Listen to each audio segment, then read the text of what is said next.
Hi, Vitor. Good morning. Good morning.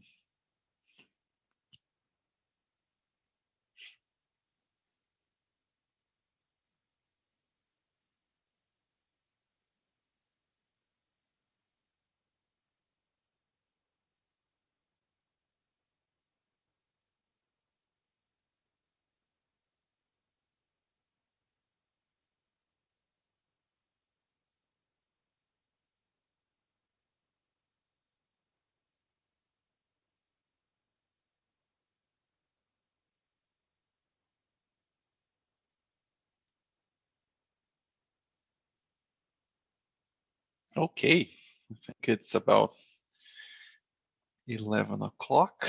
I think, Vitor, you can hear me, right? I can, yeah, it's all good. Okay, I think it's all good. So before we start our Sunday meeting, I'd like to reinforce and promote again the importance of practicing the gospel at home.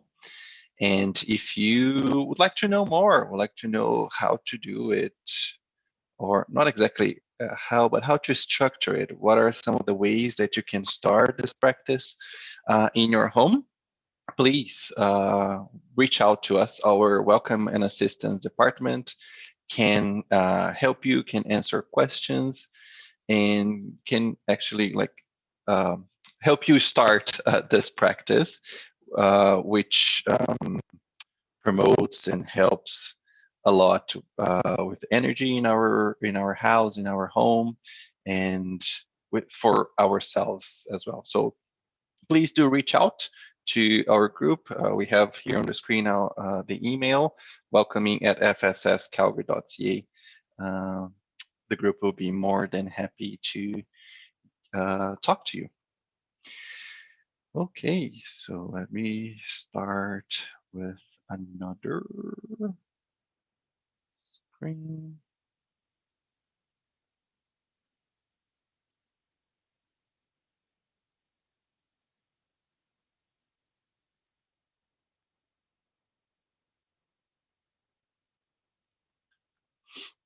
Put a little bit of music, and today, let me just put a little bit.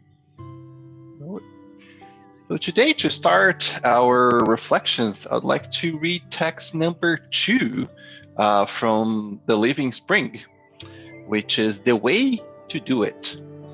So our dear Emmanuel will provide some reflections from a passage from Paul, a letter to the Philippians, chapter 2, versicle 5. Let the same sentiment there be in you as was in Christ. So everyone does something in life, but there are very few who do not have to return to the flesh to undo what they have done. Even lazy people who have spent their lives in uselessness and idleness have to return to the struggle in order to clear away the web of inertia that they have woven around themselves. Only those inspired by Jesus' standards for doing good can conduct their lives in such a way that they will not have to make reparations or correct later on. Doing something in Christ means always doing the best for everybody, without expecting any kind of payment, without demanding anything, without putting on a show, without displaying superiority, without expecting acknowledgement, without causing trouble. With every step the Divine Master took, we see him detachedly involved in continuous activity on behalf of the individual and the community. From the carpenter's shop in Nazareth to the cross in Jerusalem, he spreads the good without any payment other than the joy of doing his Father's will. He extols the widow's might and praises Zacchaeus' fortune with the same serenity. He talks lovingly with children and multiplies the loaves for thousands for thousands of people without changing who he was. He raises Lazarus from the tomb and walks to his doom with his attention focused on the heavenly designs. Along the unending line of your days and hours, do not forget to act for the common good. However, so that illusion does strike you with the gall of disenchantment or loneliness. Help everyone indiscriminately, and above all else, hold on to the glory of being useful, so that the same sentiment may be in you as was in Jesus Christ. So let us pray. So with this text, reinforcing the need that we connect to the divine thought, to the divine mind. Let's raise our thinking, our thoughts to our Lord, to our Father God, to Jesus, our Master, and to our guardian angels, and also the spiritual team that helps and guides our second love, our second home of love, FSS. And let's first be grateful for one more opportunity in this Sunday morning, this beautiful Sunday morning where the sun is shining. And let's use this bright light to help enlightening a little this next hour, where we'll talk a little bit more about Jesus' teachings and Jesus' invitation. Let's be grateful for these opportunities that God, Jesus, and the spiritual team provide us, where we can take the knowledge and reflect and see what those words, what those teachings mean in our own lives. What is the invitation that the passages and the knowledge provided by Jesus can help me with my moral progress, with my evolution? And let's ask that the guardian angels and the spiritual team that guide FSS, that we can stay connected, that we can listen to their guidance, to their advice, and that we have one more blessed meeting in the Sunday morning. So be it. Okay.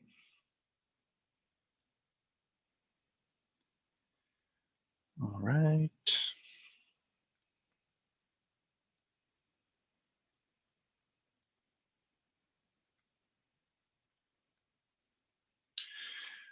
So today we are going to talk about some of our reactions. How do we understand Jesus' teachings and several of his invitations? So, what is our stance? What does that mean? All of those invitations. And I will, as I get to the initial reflections, I will kind of try to put the parameters and exactly what type of the characteristics of that invitations and those teachings that we are going to talk about.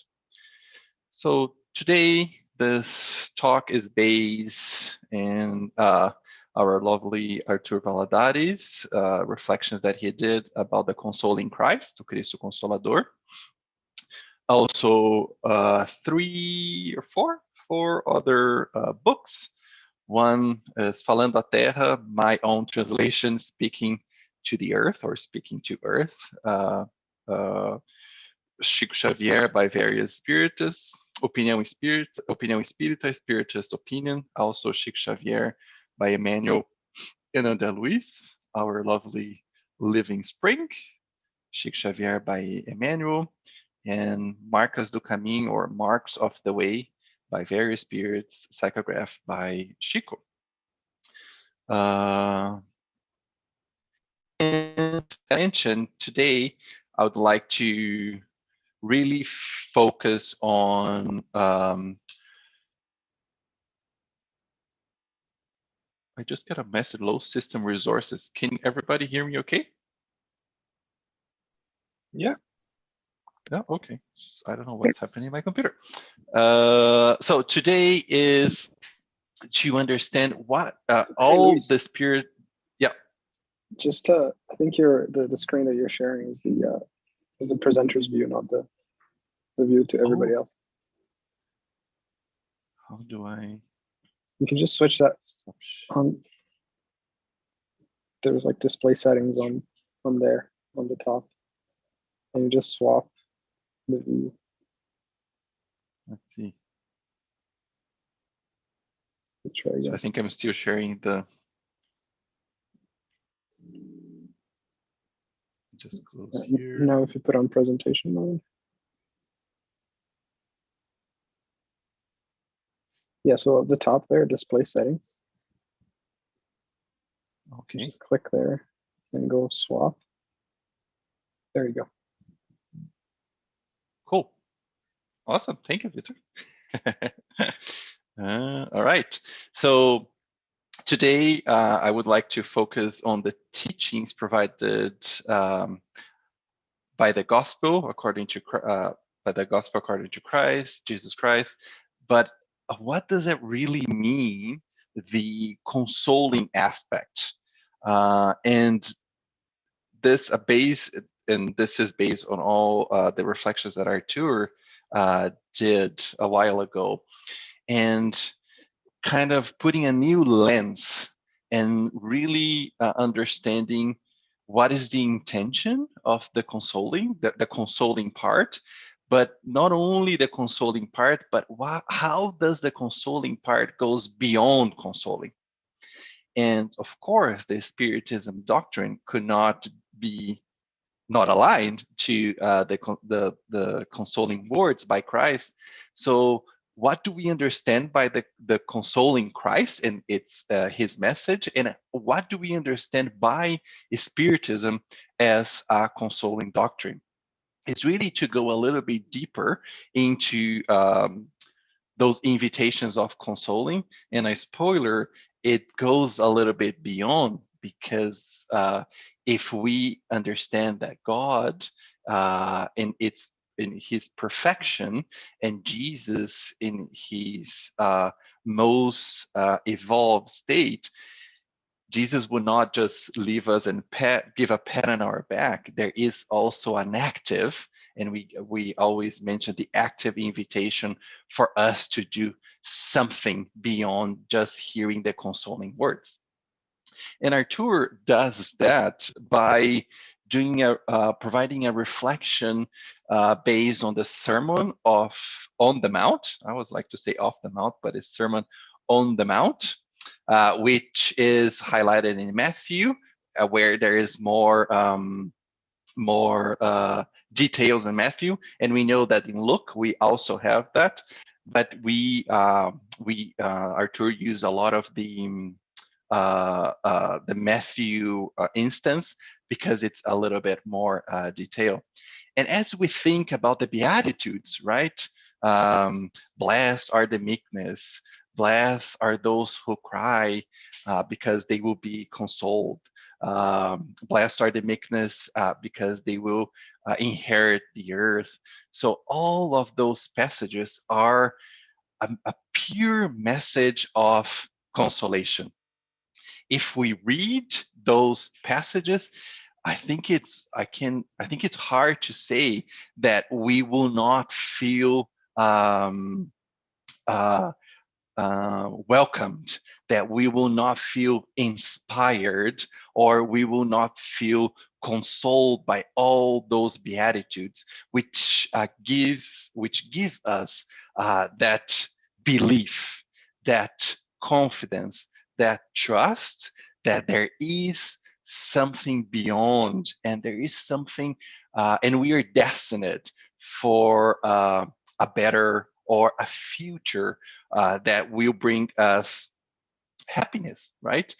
And those Beatitudes open our horizons to bring us, as I mentioned, to bring us hope, to bring us that aspect of confidence. However, we have the Beatitudes, but the Sermon on the Mount is not only about the Beatitudes. The Sermon on the Mount has also other pieces that I'm going to share in a moment about when Jesus tells about that we are the salt of the earth. So taking, not just putting aside the Beatitudes, but analyzing the more of the Sermon on the Mount and pairing the Sermon on the Mount with a passage that is highlighted in this book, Falando a Terra, or Talking to Earth, where a spirit called Mariano, this book is kind of a phrases and proverbs, and it's not like text like Emmanuel. But in some of this studies that Artur and his group was doing, they came across this passage that says that the word of Christ in the Sermon on the Mount contains more challenge than comfort. And it was very interesting when he was talking about that, because that kind of shook a little bit of the group and said, oh, what does that mean? What does that mean that the Sermon on the Mount has is not only about comfort, but also about challenging us. But challenging us to what? What is that challenge? And Artur mentions that absolutely that those words have a supreme source of consolation. But if we go into a more spiritual and a more in-depth analysis, the Sermon on the Mount is also calling for us, for the human beings, to advance towards that bigger objective, which we are all children of God, and we are inherited to that future of happiness. And we know that in the Spiritism doctrine, the only certainty, that the only thing that is going to happen, that the Spirit's book and the whole doctrine says, is that we will get there, that we will evolve, that we will reach happiness. So that's, but however, in order to achieve that happiness, we cannot stay the same. We cannot just keep doing whatever maybe we are doing before, in a sense that whatever we are doing before, if those actions were not providing the happiness, not the happiness in this world, but the spiritual happiness, we are invited to change. When I mentioned about the habits, right, we will need to change those habits in order to achieve that that destiny that God has for us. And in order to achieve, there is a challenge. There is a challenge for us to look inside of us. There is a challenge for us to identify and become aware of what needs to change, and put actions towards that change. So that's why at the same time that Jesus with his passages says, here is what you are destined to do, but in his brilliant understanding and knowledge, he also tells us that there is more to do. There is more for us to be challenged to advance. And maybe Artur actually provides a reflection, saying that the consolation itself, it's not a consolation, but the consolation is the challenge. The challenge is actually the consolation that Jesus invites us, because it's through that challenge that invites us to action and also provides that path to that future that we are all destined to go.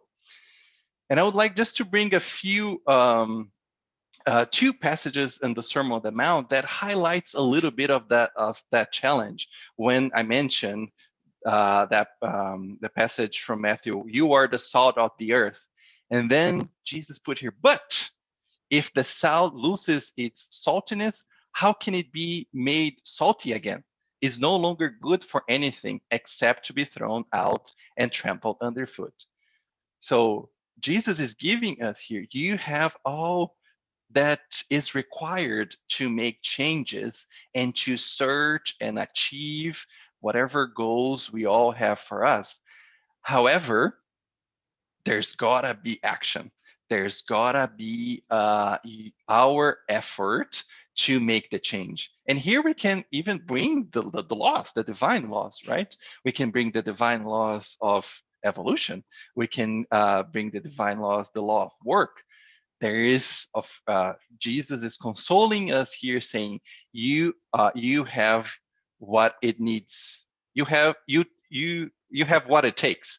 However, there is this challenge that you don't lose your saltness, you don't lose your energy and all your efforts to make the change that is required. And also another one that I really like, where Jesus invites us to go into some sort of a different standard, a different level, when he says, "You have heard that that it was said, love your neighbor and hate your enemy." So that was before, right? The Moses, the Moses law. Okay, you heard that, but again, using that but. So now I would like you to raise your standard, raise to a new level that I'm here to invite you to do. But I tell you, love your enemies and pray for those who persecute you, that you may be children of your Father in heaven. Look at this simple passage and see how, okay, there was a standard before, which I'm here invite you to rethink it, go to another level, and to go to another level, look at this challenge: love your enemies and pray for those who persecute you. Here in just this sentence, there's a big challenge, and we know in our daily lives that it requires a lot of effort. It requires a lot of our self-awareness, a lot of, when we talk about compassion, a lot of comprehension of what is happening with our neighbor, with our enemies, and all the human beings on this earth, so we can develop uh, this loving virtue, not only for those who we love, but for those who, for some reason, due to their ignorance, they are not yet practicing what we believe is the loving actions and attitudes towards ourselves. But the invitation for us is to practice compassion and understand and put our actions again. If we receive something that we disagree, or if we do not consider as a loving or just or charitable action that we can comprehend, and if there's actually no action that we can take directly to the other person, that we can still pray. So here, like, so many challenges, and so that's what I would like to bring to everyone, to reflect that there is a beautiful and consoling, the consoling kind of alleviates the burden. It starts with the alleviation, but also there is a big invitation to action. Otherwise, it wouldn't be smart. Otherwise, it would be too much passive, right? Oh, I'll just sit here, welcome the words from Jesus, the Spiritist doctrine, and no action required from me, it doesn't match, right? And Arthur brings this kind of invitation to a new lenses, right? The Jesus' words and teachings, along with the Spiritist doctrine, brings a consolation together with a challenge. And because, and as we understand this consolation with a challenge, there is a real call to progress for an effective consolation. So Christ does not console us without encouraging us to progress. And why is that? Is because Jesus knows what we are destined for. And Jesus' teaching, as I mentioned, wouldn't be fair, and it wouldn't be effective if it was just some words, but there was no invitation to transformation. And we know, and also eternal improvement. We will always improve. The divine laws is not only just for us here at this period of our lives. The divine laws, they are eternal, and the improvements that we will be invited to take on and to put action towards is it will always be a call for us to continue in this work and to continue in this progress. And let me just take some water. So the need that Jesus invite us to make those efforts is also to awake our potential, awake all our capabilities, our skills, or if we even drive a connection to the parables of talents, is to awaken all of those talents that we have so we can put those talents to use and put it to use with let's call a spiritual understanding of what is the invitation for us to design or create that goal for our spiritual life, right? And balance whatever goals that can enable the goals that we have now in this existence, in this circumstance that we are right now, and how those goals make us or help us to go towards that existential, right, essential goal for our evolution, because we're all destined to evolve, and all those calls to action.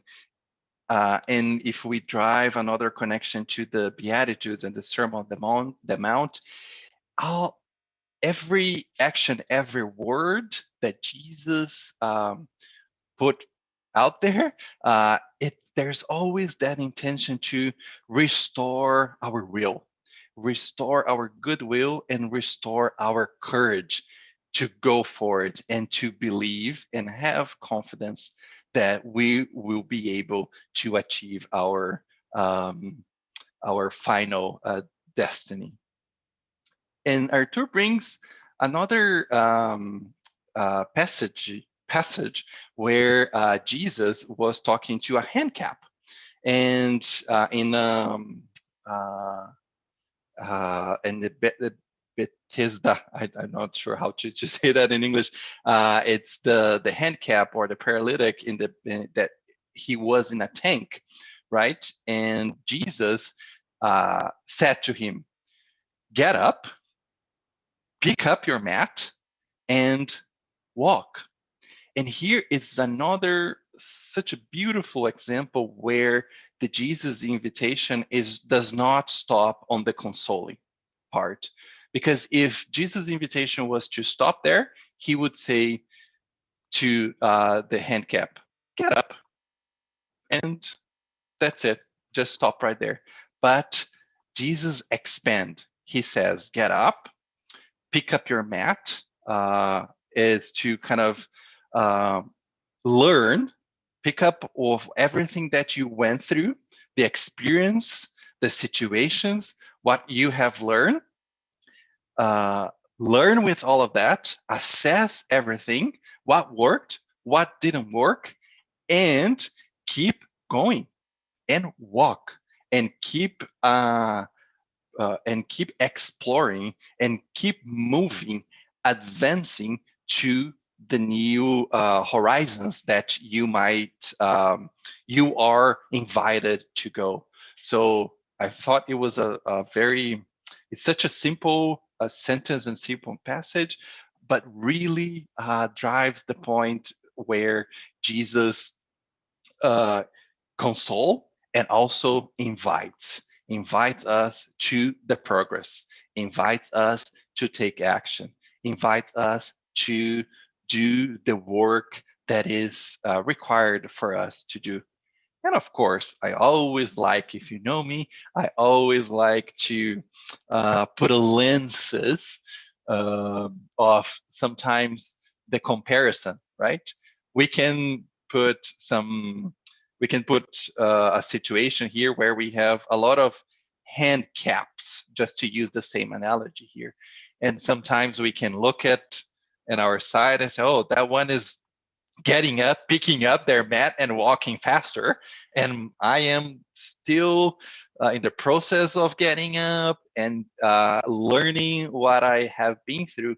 So here is each one of us have our own pace, our own constraints. And we all know, according to the Spiritism doctrine, that practicing the Jesus teachings is always putting the effort according to my own limitation. It's what I am able to do now. Maybe I am able to really get up now and maybe take 2 or 3 steps, but that is what I believe. And how do I analyze that and make sure that I'm 2 steps is good or 3 steps is good or 4? It's all here in our conscious. What is our conscience telling us how much farther we would like to go? However, I think every one of us, as we mentioned, we're all able to do it, and we are all able to learn. We're all able to really stand up, right, and start taking those actions. And what about Spiritism? If we talk about the Jesus teachings, this lenses of consolation that brings some challenges, so we can be instigated or we can be motivated to progress. Spiritism comes, as Arthur mentioned, as a liberator, right? Or the keys to understand Christ's teachings more deeply. It's that message. Spiritism is reliving, is interpreting. And as we are taking from this passage, from this book, Talking to Earth, because of the communication with the Spiritists, because all the 5 books and the whole Spiritism doctrine, how much it helps us to remove that veil and to really understand more, and gives us all the wealth of knowledge, so we can move from knowledge to actually loving it and practicing it, so we can live by Jesus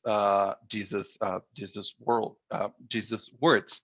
And as we know, also the Spiritism doctrine does not only mentions about the comfort, but what does it take to get into that comfort? What is the invitation that goes beyond that comfort? So it opens up, the Spiritism doctrine opens up us to new perspectives, so we can maybe free ourselves, liberate ourselves from some potential causes that has been leading us, or maybe is still leading us, prohibiting us for discouragement, or some of the pains, or any other vicissitudes or challenges that we face as an immortal spirit at this point incarnated here on earth.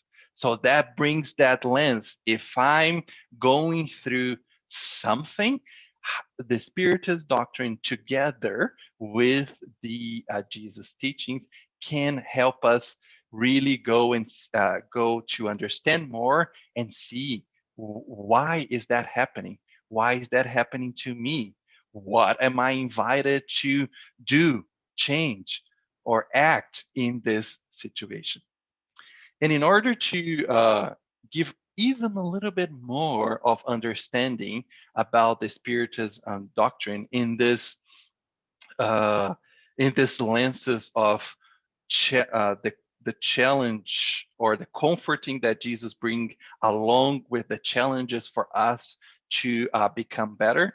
There is this book called Opinião Espírita, or Spiritist Opinion, where text number 6 called Facho Libertador, or the Beacon of Liberation, and where it says, Comforter promised by Jesus, Spiritism reaches the humankind by divine messenger, extending them the keys of their own liberation. So here again, the Spiritism doctrine that console, but also challenge us to identify whatever it's not kind of working with us, whatever is maybe is troublesome, whatever is maybe prohibiting us to go to a different place. So the Spiritist doctrine invites us to that self-encounter, to that self-discover, and kind of shakes us and invites us to leave a little bit of our comfort zone so we can achieve a better state. And it continues. Spiritism is the liberating being which unties the chains of anguish, demolishes the walls of separation, eliminates the enclosures of pessimism, and abolishes captivity, ignorance. And again, this piece of where we are understanding why are we maybe not putting the focus on changing our thoughts, right? Because we know thought is life, thought is everything, is related to the way or the vibration or the standard of our thoughts. And how am I going to switch that plug, or switch that into putting the efforts to change it? Or if I'm anguish, or there's guilty, or whatever it's kind of prohibiting us, or it's bothering us, it's kind of helping us to move into that direction. In Spiritism, is that beam, is that light. And we know, and we talk about about some of the egoic feelings, or some of our challenges, that we're all that divine essence, and parts of us, they're just in the dark, right? And we just need to shift that beam, shift that beacon of light, and Spiritism helps us to shift with that knowledge, and we can shine the light, and we can see, oh, okay, now I can see all my qualities and virtues, and how I can direct that to a better state. And here is kind of I wanted to bring this last piece because it talks about the responsibility.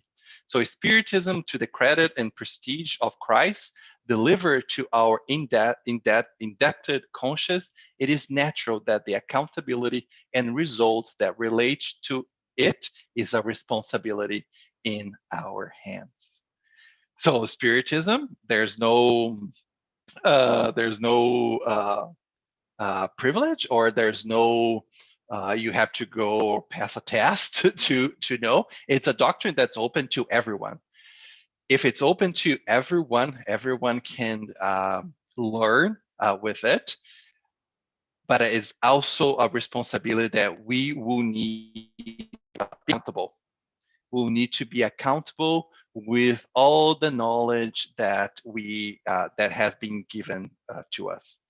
If the knowledge is there and we decide to ignore law of freedom, we can do that, absolutely. But also always with the law of freedom, there is the law of responsibility, and there is the law of cause and effect, both on the positive or not so positive side. If we decided to take actions and do, as we read in the harmonization text, if we decided to practice the good, the result will be good. If we decided to stay in neutral, the results will not be so good. So here is a really important call for us to really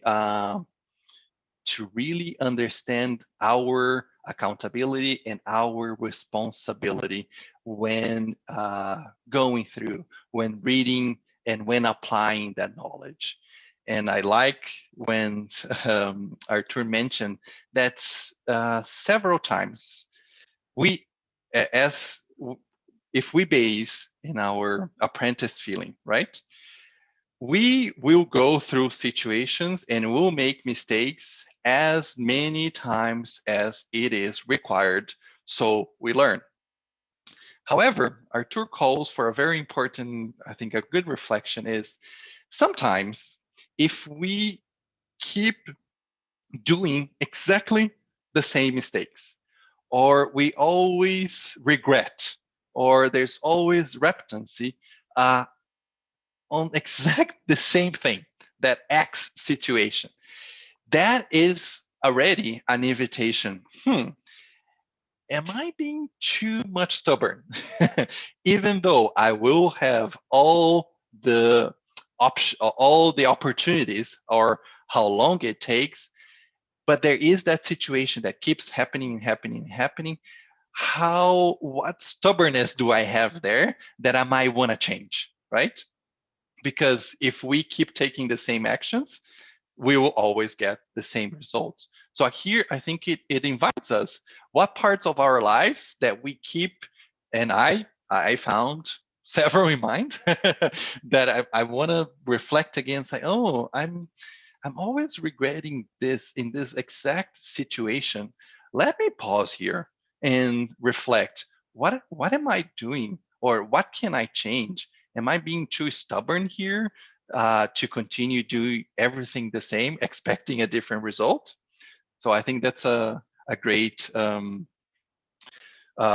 point of reflection for us. And Sonia is saying the Spirit Doctor brings us intellectual clarifications, rational reasons, along with consolations, blessing to our hearts. Absolutely, the consolation is always there, but I really like that doesn't stop in the consolation. There is an invitation to be active and to make the efforts according to our limitations to change and to go and to achieve a better state.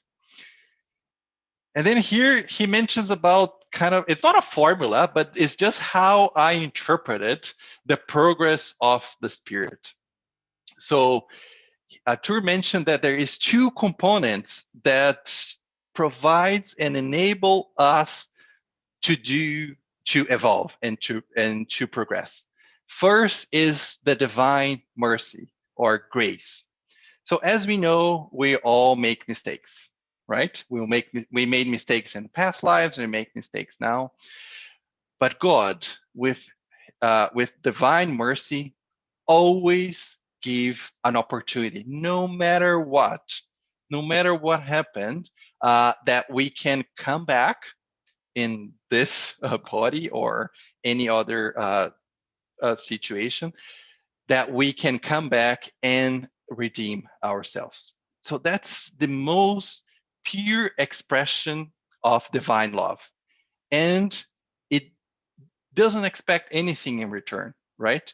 Sometimes we don't even have a merit to be here or to do. I remember in one lecture that in the Encontro Espiritar we had here, that we are not here by merit, but we are here by the divine mercy.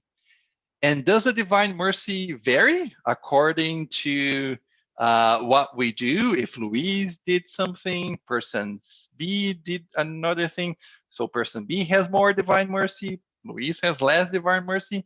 No, divine mercy is for everyone. However, it doesn't only works with divine mercy. We gotta have our effort. It's this idea of advancing. Is this idea, if we read the Beatitudes, is to really put the actions towards advancing and going towards that future state, right? Is receiving the consoling and also accepting the challenge to grow, right? Is that happiness and peace of mind that I have understood, I have the divine mercy, and I can put my effort and I will evolve and I will progress, right? And the more the person advances, the more consolation we will find, because the more, not only as Sonia mentioned, is not only on the intellectual piece, but our moral evolvement will be more prepared or able or ready to understand the confidence, the faith and hope and happiness. And I should have brought this passage here, but now that I remember, I will not remember exactly what it said. But if we do our part, the divine resources will never be lacking. The divine resources, everything that God has in its power, will be ready for us. However, it is important that we put our part on that equation. That is our effort, and always lifting up, right? And focusing our will and walking. Take your mat and walk. Get up, take your mat and walk. Persevere and move on. And here is so interesting as well how the Jesus teachings are a paradox, right? Because at the same time, there is consolation, there is some sort of the challenge and the situations we go through. And we can take a super simple example. Maybe in my work, I was talking to someone and something got a little bit heated up. I didn't agree with something. And in that situation, I am invited to practice patience, right? So if I ask Jesus in my prayers that I can develop patience, Jesus will give us opportunities or challenges to practice patience. God will not just send us patience and embed that in our conscience. So that is how paradox and how important for us to understand that our involvement will depend in our actions and accept those challenges. And those challenges can be from, I might be going through a financial situation, and that financial situation might it might be happening so I can understand the importance of humility, just to give another example. Or I might be going through some emotional or physical disease, and that is it's an opportunity that God is giving me so I can develop or I can change and I can accept that challenge to transform myself, to take that opportunity and make the changes that are required for me to be a better immortal spirit. And I have 10 minutes. I have to rush a little bit. I could not do this without bringing one of our favorite, I think I can say, and one of the most known consoling passages from Christ. And here is just a little piece when he mentions, "Come to me, all you who are weary and burdened, and I will give you rest." And there is a passage in the Living Spring, text number 5, that really talks about sometimes the "come to me," it's to everybody, kind of all of us, we just say it, right? We just say it in more on the intellectual way, but we don't really, or we are in the progress of understanding what does it really mean to come to me. And in text number 5, Emmanuel mentions about that. The text is, "Can you go?" Isn't that such a perfect title for that text to talk about this passage? And Emmanuel says, "Everybody listen to the words of Christ, who invites the troubled mind and the tormented heart to seek his refreshing embrace. However, if it is easy to hear and repeat the Lord's 'Come to me,' how difficult," and I put here, this is Louise in practice, "how challenge is the 'go to him' is." Here Emmanuel is saying everybody's hearing that, everybody's saying that, but how effective are our efforts to really go, to really take the steps and walk and get to Christ? Because we know that Christ and God is always next to us. It's we that decide sometimes to take some steps a little bit further. And Emmanuel continues, "All believers may hear his consoling appeal, but very few show themselves to be valorous enough in the faith to go in search of his company. In short, it is very pleasant to hear that 'come unto me.'" But I think I missed one piece. But he ends, how many of us can really go to Christ? So here, another beautiful invitation for us to see, really take on the comforting peace. However, there is an action. There is to go there. We need to walk. And in order to walk, there's a lot of pieces within us that sometimes might be in our comfort zone. And there's this big invitation to evolve and to get out of the comfort zone and take the efforts to go there. And I think, it's here. However, can you truthfully say that you can go? So I think this is a very a key reflection that we can take for today. Can you, can me, can all of us truthfully saying that we are going towards Christ? And I like to bring a last, if we're talking about the destination, about going, coming to Jesus, there's another passage from Marks of the Way, or that says, "Searching for Christ." And that text says, "Do you suffer? Do not forget the 'come to me' of the divine master and seek with him the source of consolation. However, do not forget that the Lord hopes not to bring him the challenging burden of the moral tortures for the neglected wins in the inability to do evil, since on many occasions our pain is a simple affliction of our own rebellion against the law." So the 'come to me,' it's there, has been expressed. It demonstrates all the consoling and the benefits of following the Christ. But if the destiny is there, we need to search the way to get there. And to arrive to this promising consoling, come to me, we are required to go to advance in that direction. And in order to advance in that direction is to search, is to use the gospel of Christ, use the keys of the Spiritism doctrine as one way to understand what needs to be changed in us. And he continues and he starts establishing he talks about food now. Are you thirsty?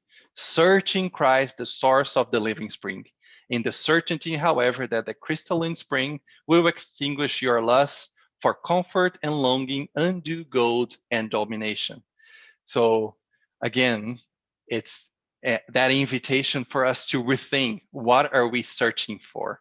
Are we really searching for that spring, agua viva, right? The living spring that Christ is able to give us and prepare us for our transformation. And are you hungry? So search for the bread in the celestial benefactor that came down from heaven. However, first of all, beg him, satisfy your mad hunger for pleasures and useless acquisition, that you do not miss the entrance to the banquet of delight that the gospel can provide you. Again, it's what bread are we trying to get here, is or searching for? Is that the bread of life that feeds our spirit, or is the bread of the current world that we are living in right now? And do you feel sick? Search in Jesus for the divine physician. Isn't that beautiful that we can search that divine physician with our emotions, turmoils, or whatever we are facing? However, ask him attentively to grant you medicine against your own inclinations to disorders and excess, since the sick vibrations which constrain you to organic imbalance come from within ourselves. Look at the beautiful invitation to change our habits, to really take care of our emotions, to really take care of our thoughts. And there's a lot of pain. There's a lot of pain that is simply non-conformity and there is disrespect to the laws that govern us. Look at here the invitation for us to really understand and love the divine laws as our guide, as our guidance to develop ourselves and to search for a better future. There's a lot of thirst that is mere unrestrained ambition, tormenting the souls and dragging it into the gloom of darkness. There's a lot of hunger that is nothing more than unreasonable demand from the invigilating spirit. There's a lot of disease that expresses only mental intemperance and vicious habit that need to be changed. Come to me, the eternal friend told us. Let us therefore know how to carry out the withdrawal of ourselves. In that way, we will place ourselves to meet our divine Master and Lord. So I think there is a big invitation for us to really understand that comfort and how that comfort challenges us to change our status quo. Again, there's also an exercise of gratitude for the many gifts that God and Jesus has given us, the opportunities that we have to advance in our evolution.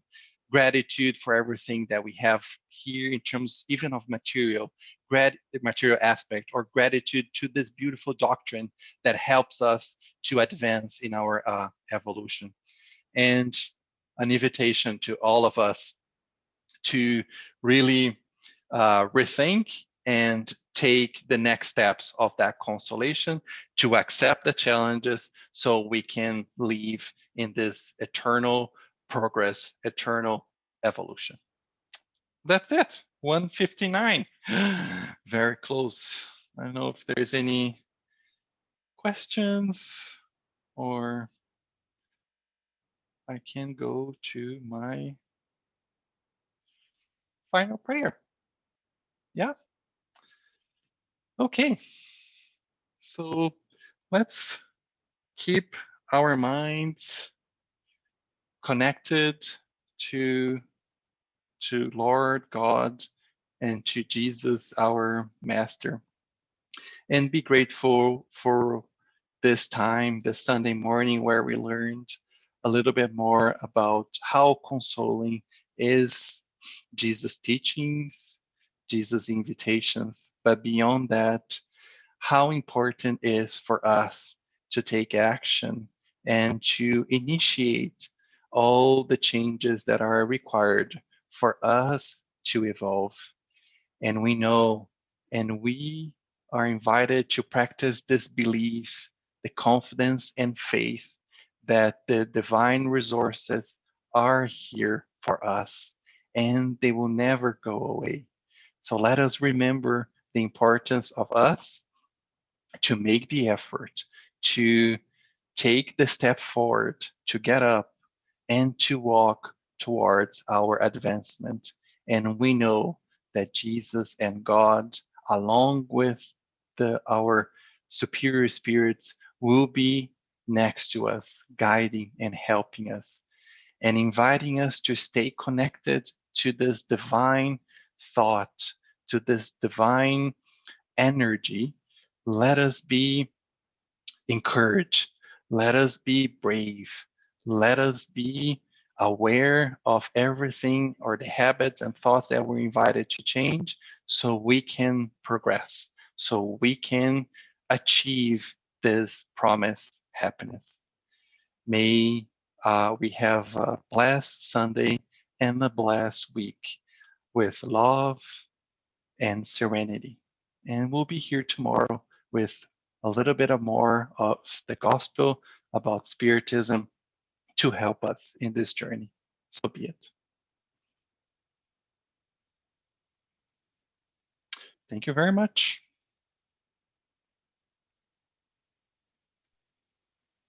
Thank you, Luis.